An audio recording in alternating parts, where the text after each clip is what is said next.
Hello मेरे दोस्तों, आप सबको नमस्ते, सत श्री अकाल और अस्सलाम वालेकुम। आज थोड़ा-सा गला बैठा हुआ है मेरा। अच्छा है, ज़्यादा नहीं चिल्लाऊँगी और जल्दी-जल्दी आपको ये वीडियो में जो भी मुझे कुछ कहना है वो मैं आपके सामने रखूँगी। और आज आपने टाइटल देखा होगा और आप सोच रहे होंगे कि उनमें से किसकी तरफ मेरा इशारा है या मेरा इशारा सबकी तरफ है।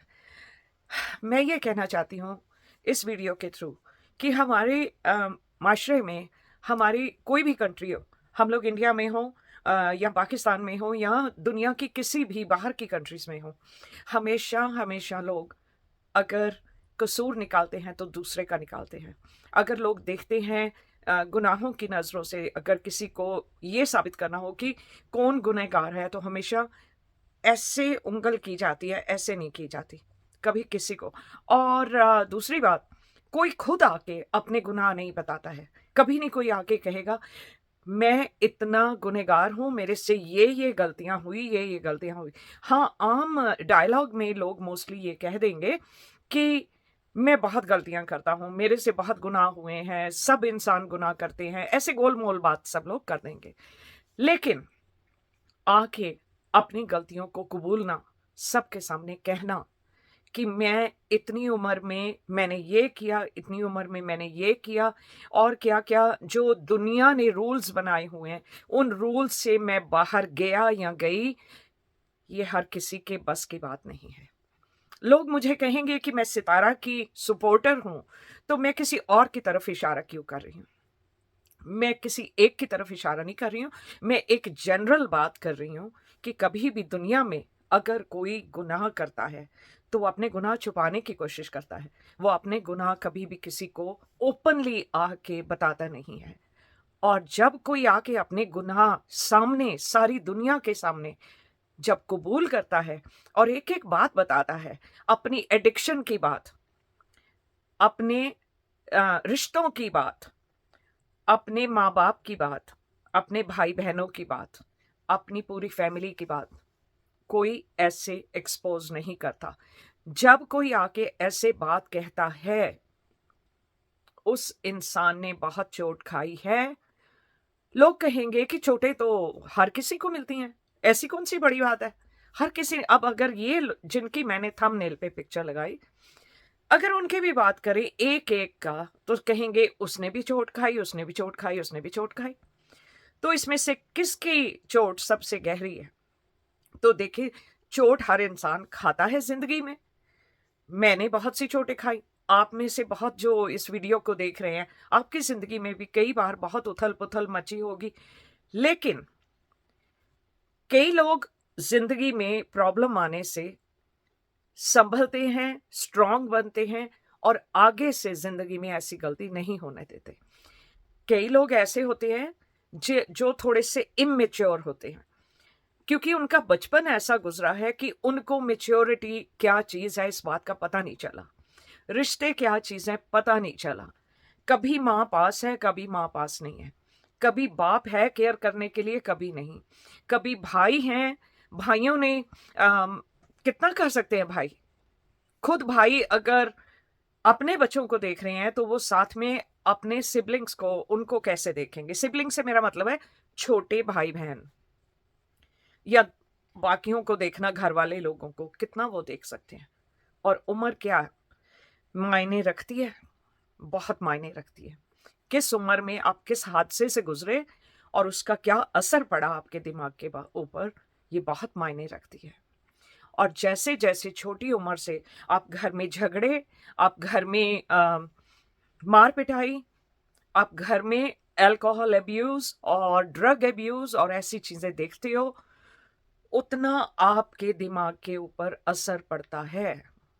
अब मैं यहाँ जो बात कर रही हूँ, मैं कोई लोगों को ये नहीं कह रही कि अब हर कोई उठ के कहना शुरू हो जाए, "अरे! वो तो पागल हो गई थी, उसको तो ऐसे हो गया था, ऐसे हो गया" नहीं, मैं जो बात कर रही हूँ, वो एक मेडिकल प्रोफ़ेशनल क्या डायग्नोज़ करेगा और एक मेडिकल अथॉरिटीज़ में अगर आप उनके पास जाते हो, कोई केस डिस्कस करते हो, तो वहाँ पे उसका क्या रिज़ल्ट आएगा, मैं उस नज़रिए से बात करने की कोशिश कर रही हूँ। ऐसे लोग जो ऐसे हादसों से बहुत छोटी उम्र में, और जो पहले से ही बड़े इमेच्योर होते हैं, जिनमें मेच्योरिटी नहीं है, कई बच्चे बचपन से ही बहुत ज़्यादा मेच्योर हो जाते हैं क्योंकि शायद उनके पहले से ही होता है कि कुछ सोल्स जो हैं वो पैदा ही होती हैं तो इतनी मेच्योर होती हैं, लेकिन कुछ लोग बड़े होके भी जिंदगी भर, चाहे वो 40 साल के हो जाए, उनमें मेच्योरिटी नहीं आती है। तो जिन लोगों में मेच्योरिटी नहीं आती उन पे हादसों का असर ज्यादा होता है क्योंकि वो समझ ही नहीं पा रहे कि क्या हो रहा है। तो उस सदमों से गुजरने के लिए जिससे वो गुजरते हैं, वो भी या अल्कोहल का सहारा ले लेते हैं, शराब वगैरह का सहारा ले लेते हैं, या फिर ड्रग्स का सहारा ले लेते हैं। तो यहां अब आते हैं असली मुद्दे पे। असली मुद्दा आज का जो नैना ने पोस्ट डाली है उसके ऊपर बात करते हैं। इनकी सारी फैमिली ने, एक इंसान ने नहीं, सारी फैमिली ने बहुत सहा है, बहुत हादसों से गुजरे हैं सब के सब। और बाकी जो आवाम इस वक्त यूट्यूब पे बैठी हुई, जो हेटर्स बने हुए हैं, जो उनकी तरफ उंगलियां कर रहे हैं और कह रहे हैं इनका खानदान ऐसा, ये लोग ऐसे, इनकी इतनी शादियां हुई, इनका ये हुआ, वो इंसान इंसान कहलाने लायक नहीं है क्योंकि उन्होंने डीपली इनका अंदर जाके सोचा नहीं कि इनके ऊपर क्या बीत रही है। मे बी इन लोगों ने कभी ऐसा किसी के लिए आज तक सोचा ही नहीं, चाहे इनकी खुद की फैमिलियां हो या कोई इनके आसपास हो या कोई ऐसे यूट्यूब पे हो। इन्होंने कभी हमदर्दी जो होता है ना, दिल से किसी के लिए सोचना, वो चीज इन लोगों ने की ही नहीं है, ना इनके खानदान में किसी ने इनके साथ की है। तो इनको समझ ही नहीं आती कि असल में हमदर्दी करना किसी के साथ या किसी को समझना वो क्या बात होती है। इसलिए इनको सिर्फ और सिर्फ हेट करना आता है, और वो ये लोग हेटर्स यहाँ यूट्यूब पे कर रहे हैं। लेकिन अगर आप अपनी लाइफ आपने अच्छे से बिताई है, आपको अच्छी फैमिली मिली, जिन्होंने आपकी अच्छी परवरिश की, जिन्होंने आपको अच्छी एजुकेशन दिलवाई, जिन्होंने आपको अच्छी जॉब्स में रखा, और जॉब्स में आपको डेली ऐसे हादसों से गुजर के, ऐसे लोगों को वॉच कर करके आपके अंदर खुद मैच्योरिटी आ गई, ऐसी दुनिया को मैं बिलोंग करती हूँ। और उसने मुझे, ऐसी दुनिया ने इतना मैच्योर किया कि मैं एक छोटे से छोटा दर्द भी किसी का मैं महसूस कर सकती हूँ कि वो इंसान किस दौर से गुजर रहा है। और बजाय इसके कि तनकीद करना, बजाय इसके कि उसकी तरफ उंगलियां उठाना, मैं चाहे सामने आके कहूं ना कहूं, लेकिन दिल में दुआ करती हूं कि उसका रब उसको हाथ पकड़ के ऐसी मुसीबतों से बाहर निकाले। क्योंकि आप देखें, मैं हर एक के साथ तो जाके कम्युनिकेट कर नहीं सकती, हर एक को मैं इंस्टाग्राम पे या फोन नंबर हो उनसे बातें करूं या कैसे, एक से करने की कोशिश की थी, उसने उल्टा अपने ही मियाँ के साथ मेरा रिश्ता जोड़ दिया। तो बहुत ध्यान से रहना पड़ता है कि कैसे किसी के साथ बात करें, कैसे किसी के साथ उसकी पर्सनल लाइफ में इन्वॉल्व हो कहीं या नहीं हो। लेकिन कम से कम हम एज ए पब्लिक ये तो कर सकते हैं कि अगले को समझ सके और उसकी और बुराइयां ना करें और उसकी तरफ उंगलियां ना उठाएं और उनको जख्म ना दें। तो मैं बात कर रही थी कि इनकी फैमिली में सब ने सहा। जी, मैं कहूंगी ये बात और आप एग्री करें ना करें, लेकिन मेरा जो सोचने का तरीका है वो इंसान की डीप रूट्स में जाके देखने का कि भाई उसके साथ ये क्यों हुआ, कैसे हुआ। सितारा की अम्मी, नैना की नानी, उन्होंने बहुत सफर किया लाइफ में। सितारा ने अपने सितारा के आसमान में भी बताया कि कैसे किन हादसों से वो गुजरी, 3 शादियां उनकी क्यों हुई, उन्होंने बताया। आगे उनकी बेटी, बेशक उसका बाप डिफरेंट था, लेकिन उनकी बेटी नैना की माँ, वो भी ऐसे ही हादसों से गुजरी।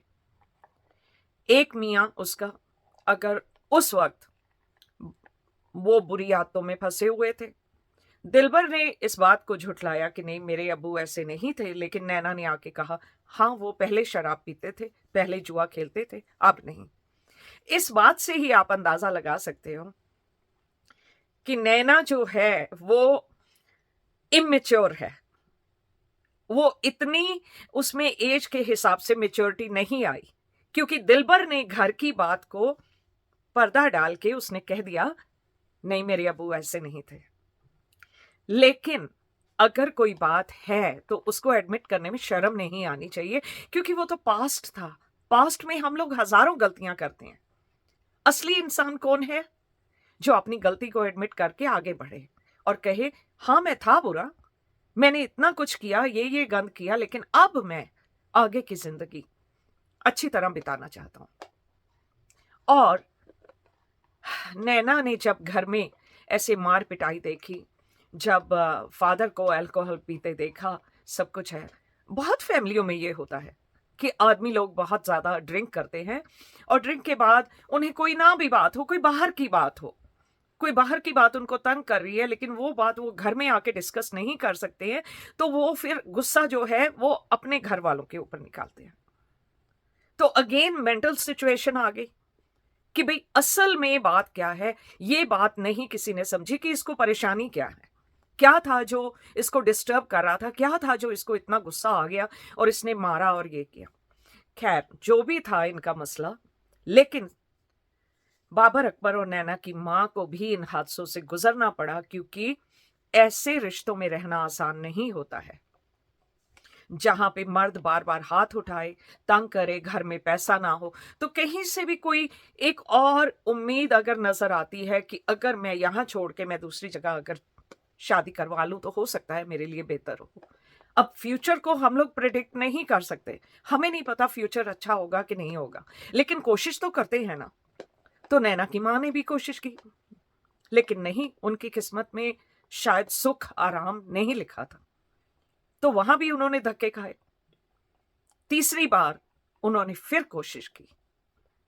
कोशिश करते रहना इंसान का धर्म है, उसको हर तरह से उसको कोशिश करते रहना चाहिए, ना कि हार के, हादसों से हार के या तो अपने आप को खत्म कर ले या फिर बिल्कुल ऐसी बुरी आदतों में पड़ जाए कि उसको ना खुद की होश हो ना दुनिया की होश हो।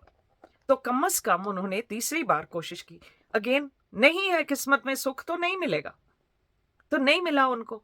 अब वो मेहनत करके अपने हाथों की कमाई, जो हमारे मजहब में भी कहते हैं कि अपने हाथों की अपनी मेहनत की कमाई अगर आप खाओगे तो अल्लाह भी आपको मदद करेगा।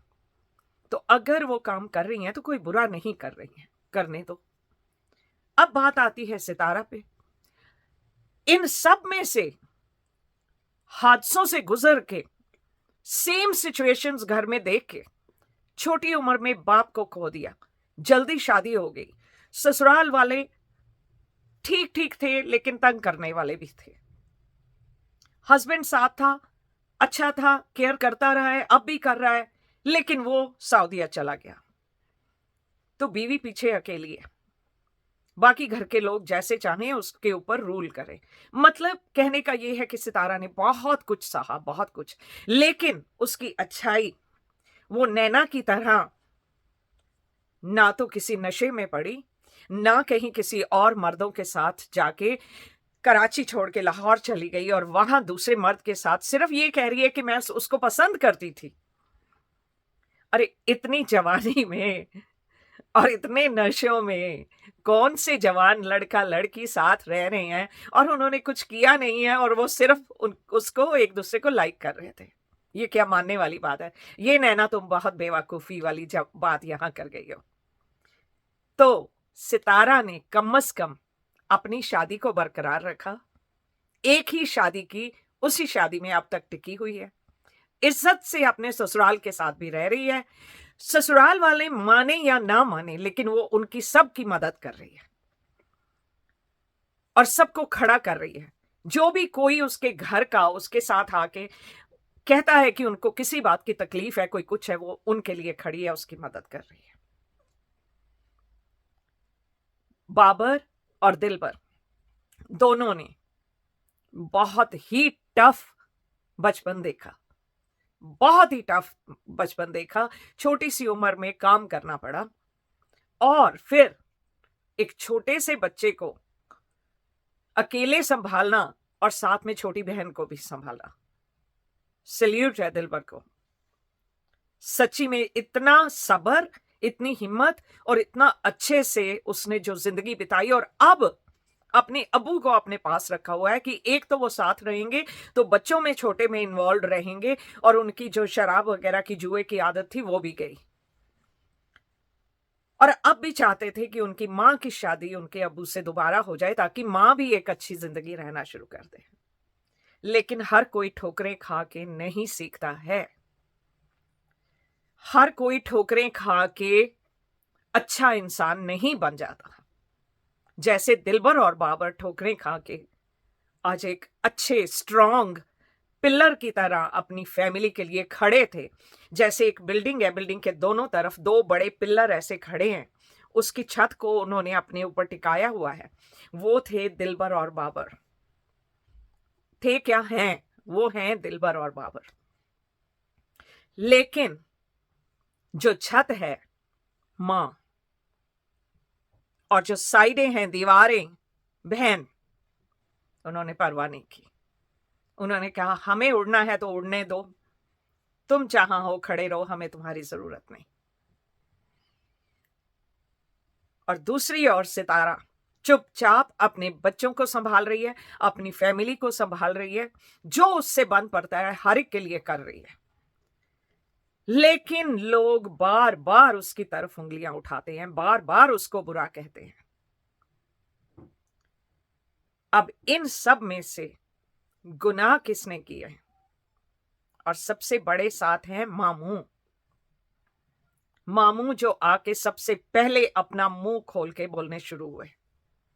घर के पर्दे, घर की इज्जतें बड़े लोग ढक के रखते हैं, और उन्होंने बड़े होने का क्या नतीजा दिया? सबसे पहले आके उन्होंने बोला, फिर उनकी बहन बोली, और नैना ने सोचा मैं क्यों चुप रहूं, बजाय इसके कि ये लोग मेरी कहानियां कुछ और बना बना के बता देंगे, मैं जल्दी जल्दी आके अपनी सारी कहानियां सुना दूं। तो नैना ने क्या किया? आपने नोटिस किया जब वो उसकी वीडियो आ रही थी, वो बार बार जाके ऐसे बटन पॉज करती है, फिर नीचे देखती है, फिर बटन पॉज करती है।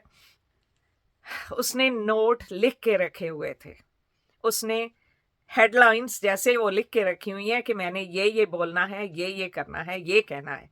जल्दी जल्दी वो सब कुछ बोल रही थी, और उसमें उसने काफी गलतियां की। लेकिन जो बोलना होता है, जो सच्चाई होती है, उसको लिख के रखने की जरूरत नहीं पड़ती। तो इतने लोग गुनाह करने वाले, चाहे हादसों की वजह से गुनाह हुए, चाहे कुछ हुए, लेकिन उंगलियां उठाई जा रही हैं दूसरों के ऊपर। ऊपर लाइन में 3 लोग हैं, नैना मिडल में है, मामू है एक साइड पे, और माँ है। दोनों जिन्होंने बच्ची को सपोर्ट करके उसको अच्छे से रखते, लेकिन मामू तो उसे पहले ही उठा के घर से अगवा करके ले गए और छुपा के रख लिया, और फिर उसकी कहीं और शादी। तो नीचे है बाबर, दिलबर, और बीच में है सितारा। दोनों जो पिलर खड़े हुए हैं सितारा के लिए, वो अब बाकियों से बर्दाश्त नहीं हो रहा कि ये क्यों इसको प्रोटेक्ट कर रहे हैं। क्योंकि उन्होंने सितारा में सच्चाई देखी, क्योंकि उन्होंने सितारा में एक सिंसियरिटी देखी कि अगर हम इसके साथ कर रहे हैं तो ये भी हमारे साथ है। लेकिन जो नैना है या बाकी रिश्तेदार हैं, उन्होंने सितारा के किए को कोई भी जरा सी भी रिस्पेक्ट नहीं दी। एहसान मानना तो दूर की बात है, एटलीस्ट आप रियलाइज ही कर लेते हो कि ये लड़की सबके लिए कर रही है, किसी ने नहीं किया। लेकिन वो फिर भी सिर्फ ये सोच के कि अल्लाह है, देख रहा है, इसी बात पे वो चलती जा रही है, चलती जा रही है। और उस सितारा के आसमान के नीचे खुद को और अपने ये 2 भांजे जो उसके भाइयों की तरह हैं, उनको महफूज रखने की कोशिश कर रही है, और अपने बच्चों को, अपने परिवार को समेट के रखने के लिए अपने सितारा के आसमान के नीचे उन सब को, जैसे कि एक पक्षी अपने छोटे बच्चों को सबको जब कोई तूफान आने लगे तो अपने पंखों के नीचे छुपा लेता है, ये सितारा का आसमान करने की कोशिश कर रहा था। लेकिन बाकी रिश्तेदार सब डर गए कि सितारा ने तो पोल खोलनी शुरू कर दी। अब क्या होगा, ये तो हमारी सारी बातें बता देगी। तो जो ज्यादा झूठ और ऐसे बनावट पे टिके हुए रुबीना बाजी, नैना और मामू, तीनों को हुआ कहीं ये हमारी पोलें खोले, हम पहले जाके मुंह खोल दें। तो इन तीनों ने वो बातें करनी शुरू कर दी। ये हो रहा है आजकल यूट्यूब पे। तो अल्लाह ही इनको अक्ल दे। लेकिन अगेन मैं ये कहूंगी कि नैना मेंटली सफर कर रही है बचपन से, सदमों की वजह से। उसको प्रॉपर साइकोलॉजिस्ट की ट्रीटमेंट चाहिए। ये इसमें कोई हंसने की बात नहीं है। बजाय इसके कि वो और ज्यादा गलत कदम उठाए या खुद को हार्म करे, उसको किसी अच्छे साइकोलॉजिस्ट को जाके, जो आज स्टोरी उसने यहां सुनाई है, उसको अपने साइकोलॉजिस्ट को सुनानी चाहिए। और माँ इमेच्योर बन रही हैं, माँ को चाहिए अब इस उम्र में आके कम से कम अपने बुढ़ापे को आगे रख के वो देखें कि अब किस में बेहतरी है।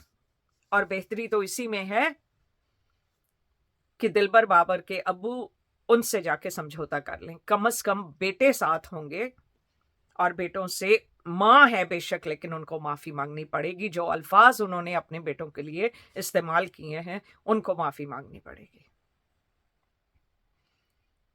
मेरी दुआ है कि ये फैमिली फिर से एक साथ हो जाए और ये एक दूसरे की गलतियां माफ करें और जैसे हो सके एक दूसरे को रिस्पेक्ट दें।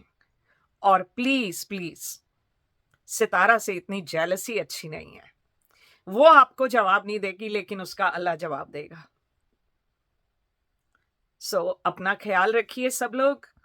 आई होप जिन लोगों की बात मैंने की है, वो लोग इस वीडियो को अगर देख सकें और कुछ समझ सकें कि हाँ वाकई मैंने ठीक कहा है या गलत कहा है, तो मुझे बताएं। अगर गलत है तो मैं माफ़ी चाहती हूँ उसके लिए, और अगर मैंने ठीक कहा है तो सोचिए इस बारे में कि आप कैसे अपनी लाइफ को आगे ठीक कर सकते हैं। तो इसमें मैंने गुनाह एक सितारा पे डाले जा रहे हैं, उंगलियां सितारा पे उठ रही हैं, दिलबर बाबर पे उठ रही हैं, और जो गुनाह करने वाले हैं वो चुपचाप बैठे हैं। तो इसीलिए मैंने आपसे सबसे पूछा है कि गुनाहों के देवता कौन है। बहुत शुक्रिया साथ बने रहने का। फिर मिलेंगे अगली बार किसी और टॉपिक पे। तब तक अपना ख्याल रखिएगा। अल्लाह हाफिज।